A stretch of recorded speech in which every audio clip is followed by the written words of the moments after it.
Is she having 7 lambs? Wow. Big difference between this summer and last summer with our girl. And it wasn't me this time. Your back is back. I ate my snack before we started.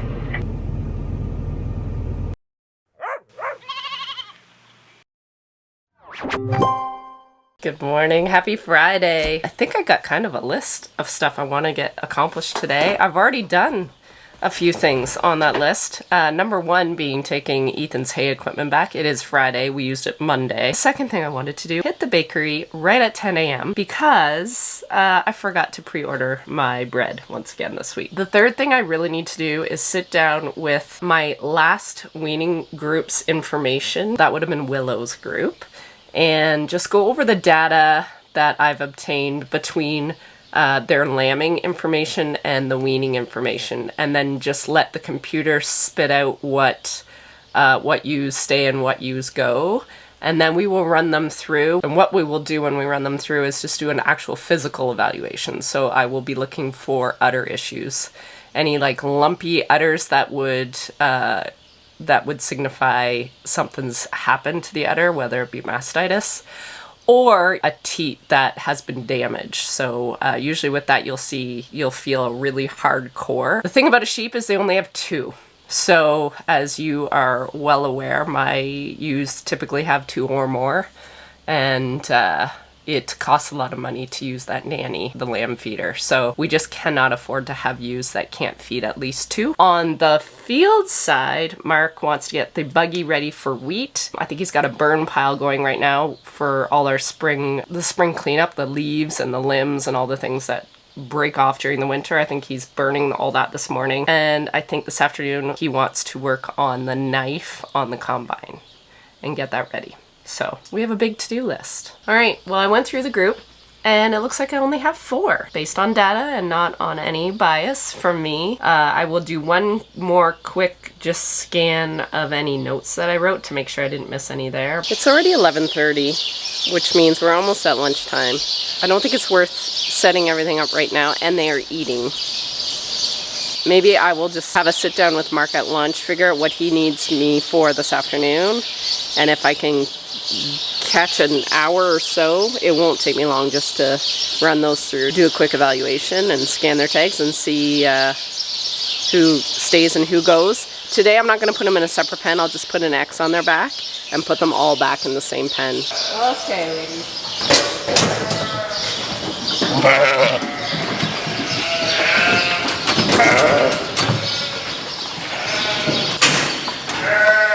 Okay, I kicked the dogs out. I have a few viewers that are very upset with me when I have Piper in here. I don't like keeping my dogs in the house when we have a great big property, so she just follows us around. She likes to be wherever we are. When Mark's not around, she likes to be with me, but since Mark's around, I just kicked her outside so she can hang out with him. I've got my Gallagher ready here, and I've got my sheet. So we're gonna scan each view. Hi, Red. Hey, sweet pea. I'm gonna do an evaluation. So what I'm gonna do is I'm just gonna look at her overall condition. She looks great, of course, in this red. And then I'm gonna just quickly do a sort of evaluation and just make sure her teats feel okay. So she's good, and we're just gonna scan them. My hands are really full.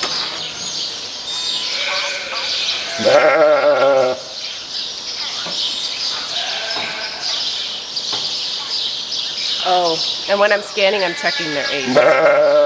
So 2018 or older have to be marked.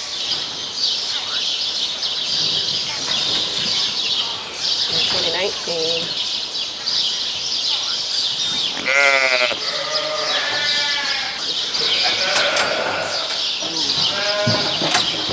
So this one's got sort of a couple lumps, but it's in the middle. So it's not really affecting either side, and her teeth feel okay. So she's okay. You're okay, but you're low. Hi. You're good.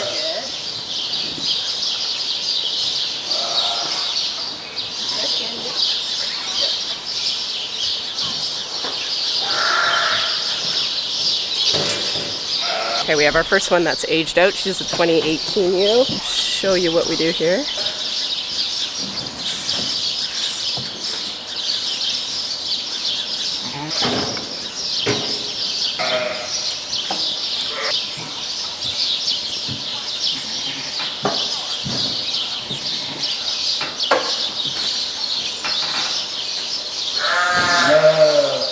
guys are done.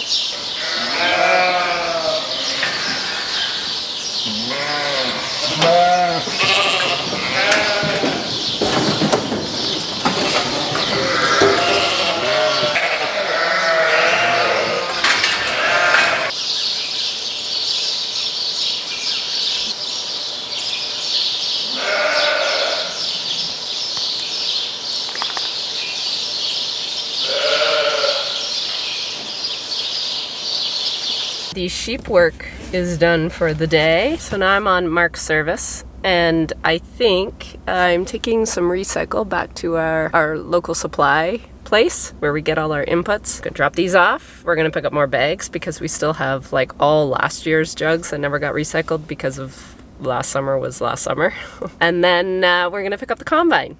So that's very exciting.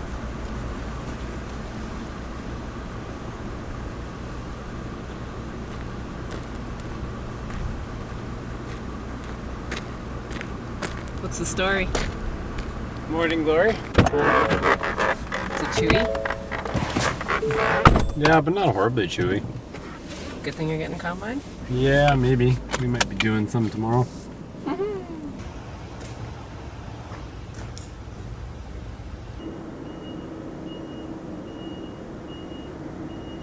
these the ones that go in? That's the pre-concave one. The big one is buried in behind there. I had it slide it in. It's already in. Already in.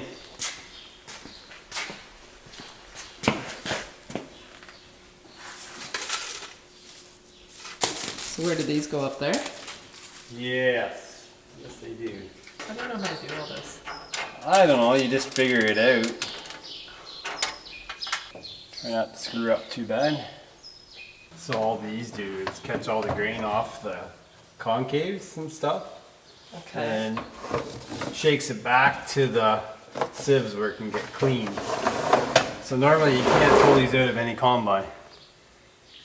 Like, so this nice part about this combine is you can pull these out and clean them up. Nice. So if you're like actually doing like a really hardcore clean out, You can actually. you can actually pull those out where a lot of grain sits. So normally here are augers. Oh. So they're called an auger bed, so that it drops down in an auger's back and you can never get an auger bed cleaned out. And that's what John Deere does, where the Case flagship in this one, it's got these shaker pans. Okay. So they kind of shake it back. And if it gets thin, you just put a new plastic. Yeah, that's kind of nice, and they're light.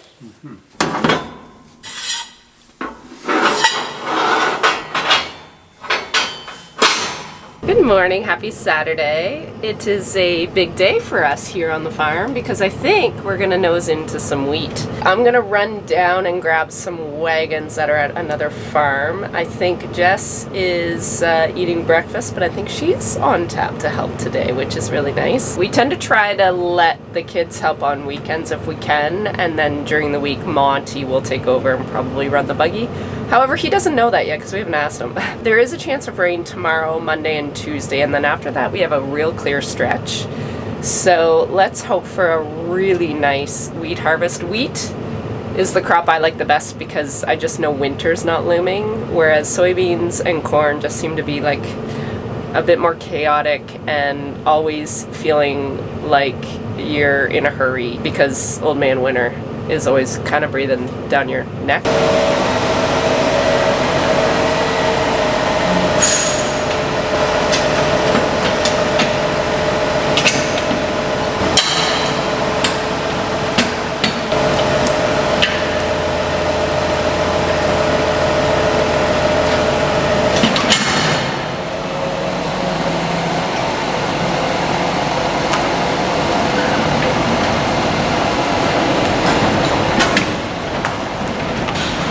Very loud. Mark is just servicing up the header, combine header. smacked on. It needed greased, and the knives just need checked. I think we're gonna actually change all the knives after wheat harvest, but before soybean harvest. Or if we get a rainy day, we might just take it out. We bought the knives yesterday. I brought the wagons home. I just have to pull them up and check tire pressures. And then we're sort of ready to go. It's just, we need the dew to dry off the wheat. Wheat is very moisture sensitive, so I would imagine he will get antsy around 2, if I had my guess.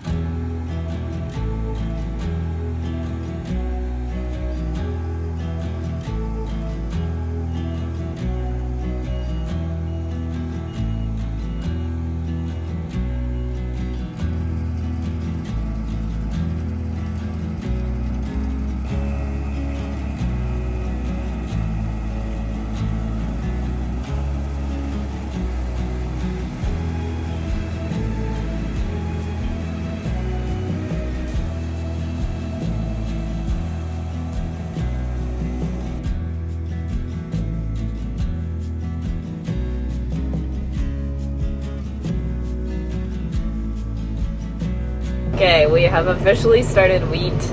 Mark is taking off the headlands, so the perimeter of the field. And what we did late last season was he started spreading the straw instead of dropping it in a windrow on our headlands. And it makes baling a lot easier because we're not trampling all those windrows that would be on the ends for when we turn around. So yeah, we just spread out the straw there. We just don't sell that straw. We put it back into our field and into our soil. And then once he gets going on the straight passes up and down, then he will adjust the back of the combine so the straw will come out in rows. So we call them windrows. And I think they're called windrows because you want the wind to get in it and air it out. I'm assuming. I actually don't know why they're called windrows. I'll have to Google that. Wheat is a very important crop to the sheep. We use the straw to bed them up, and then we use the sheep manure to put back out on the wheat fields after the wheat is taken off. We also get my in-laws' chicken manure. I'll show you the barn here. So that barn over there, that's where I used to work back in the day. That shed right there is manure storage. So it gets cleaned out, and we will spread that manure to all on our wheat fields. So although wheat is definitely our least economical crop to grow typically, it is really, really important in our rotation to have it. We need it for workload, number one, because we're doing it in July. We're not doing these acres in the fall when we're trying to get another 1,200 acres off of other crops. So it spreads out the workload. It gives us land that we can spread our manure out on in this sort of weather, so we're not creating compaction because we're usually in dry weather this time of year, which is really, really nice. And then we spread cover crops, and that is to help fix nitrogen. So inputs cost so much money that we try to use nature a little bit more. And what we found is the manure and then the cover crops work as a really good way to add natural fertilizer back into the ground, and the cover crops really do help fix that nitrogen after we put the manure out. So there's Jess. She's helping us out today. I don't know how happy she is about it, but I think she's good because it's like an afternoon start. It's not like an early morning start. Jess has been working really long hours at her job, so it's quite often Mark and I are already done supper by the time she rolls in. So I think she likes the weekends just to recover. It's nice having her back, actually. It's a big difference between this summer and last summer with our girl, so I have to say I'm happy to see her out.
or is it getting tough at all?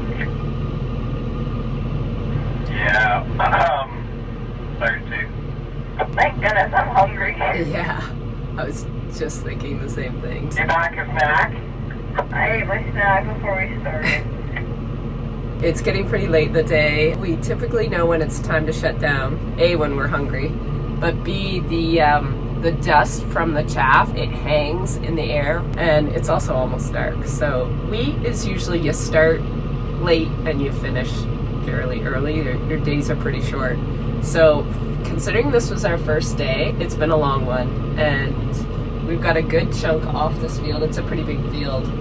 We put 2 fields together a couple years ago, so this farm is like twice as big as it used to be. So I wouldn't be surprised if we're gonna shut her down here soon, hopefully, because Jess and I get very hangry.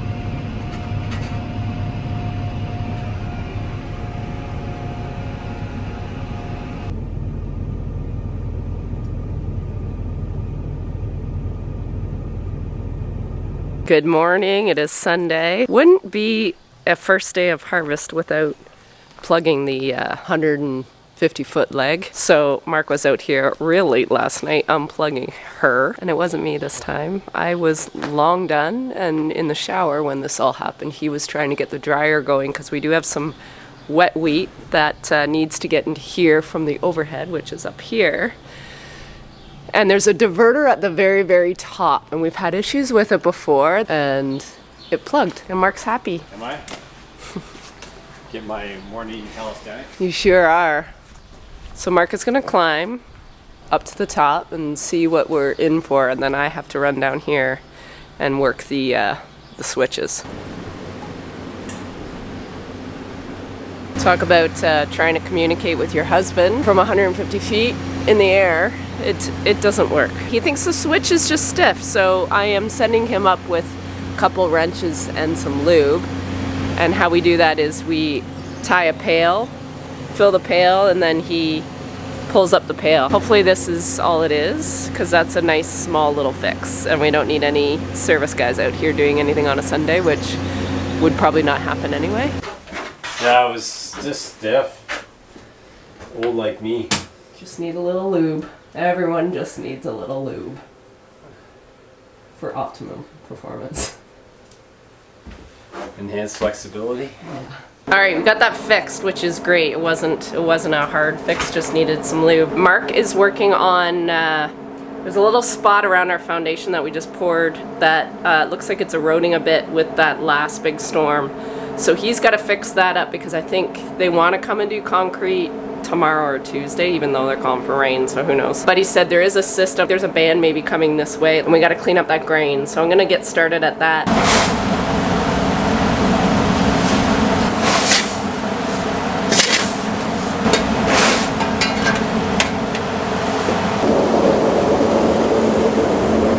We got that grain cleaned up. Anyway, yesterday I noticed a ewe who is massive. She's not a big ewe, but she's like really full of babies. See if I can find her. She's large. I put her on Instagram. Everyone's like, is she having 7 lambs? God, I hope not. There she is. This little Suffolk-based one right there looking at us. I don't know if you can see her. She's huge. There she comes. Come on, honey.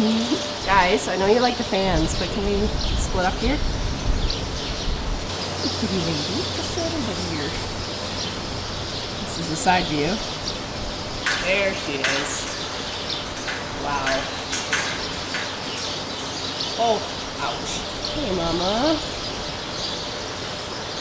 Hi, Freckles. Sorry, I'm not talking about you. You're pretty big, too. So that will be interesting to see how many she has. How many do you guys think she's going to have? Let me know in the comments.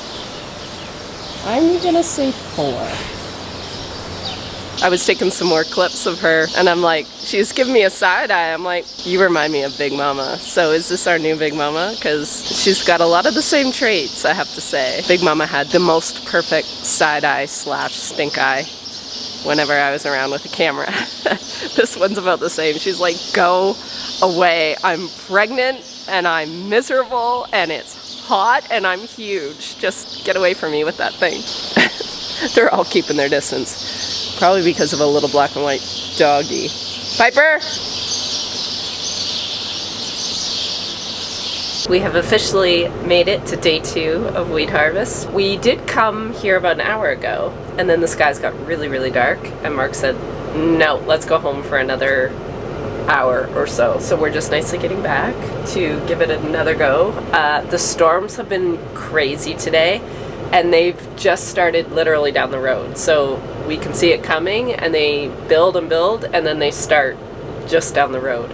So all around us are getting some pretty nasty storms, I think, but so far we're dry and the sun's trying to come out, but I think it's just gonna be one of these days that they're gonna pop up because it's really, really humid and hot. I'm gonna ask Mark how many acres we actually got off yesterday. Hold, please. How many acres did we get off yesterday? 66. 66 acres. How many's in this field? 155. 60 is 120. We're not quite half done, is that right? 150, half of 150 would be 75. Look at me math. So yeah, we're not quite half done. But yesterday there was a lot of headlands. So I don't know, maybe we'll get this field chomped off today. I'm not sure, but that would be pretty fun. But it means another very, very long day. And we were, I think, 10 o'clock last night getting everything put away for the night. Also, I wanted to tell you guys that I started a new book yesterday. It is called Tomorrow and Tomorrow and Tomorrow by Gabrielle Zevin. Can we see that? I've seen people talk about this book. I had no idea really what it was about, but everyone loved it, and I am loving it. It is so not in my genre, but just the way it's written is outstanding. So highly recommend. I also finished Lessons in Chemistry. It was just another amazing book. So I've had 3 bangers in a row. The Women by Kristen Hanna, Lessons in Chemistry, can't remember who wrote it, and this one, Tomorrow and Tomorrow and Tomorrow. 3 bangers, 3 5-stars, for sure. I'm not done this one, but I have a feeling it's gonna be up there.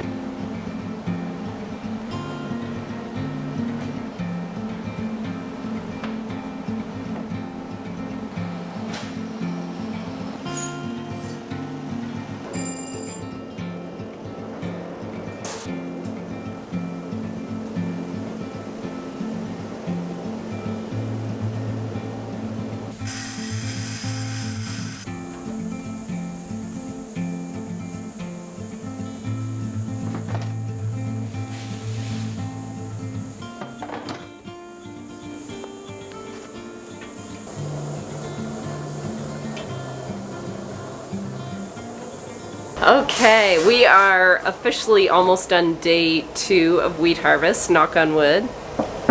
No breakdowns today so far. I have one more set of wagons to unload. Mark and Jess are filling those now. It is 10 to 8, so it's been another long day. By the time we get everything emptied, put away, Mark gets the dryer fired up again, and we head into the house, it's probably gonna be at least another hour. So yeah, the days on the land are very long, I will say that. Sheep farming is very scheduled and routine, except for lambing. Lambing can be very chaotic. But for the most part, my jobs are very timely, and I know sort of how long my days are gonna be, whereas when we're on the land, it is just, we go by the weather. So when we have big long openings, we take full advantage of them, and it's very, very tiring. I feel bad for Jess because I know she likes to be organized before work the next day, and I don't think she want to be out this long, so I feel bad for her. The rest of the week she's gone to work, so I would imagine we'll have Monty tomorrow. He'll take over for Jess, and we'll just keep plugging away at wheat. I think Mark said originally we had about 12 days total, so now we're down to hopefully 10. It's been going good. We missed the rain that was like really close to us, so we'll see what happens overnight. They're still calling for 70% chance tomorrow and Tuesday, I think, and then it's, I think, a little clearer in the forecast after that. So yeah, we're doing pretty good. Wheat harvest is going pretty good.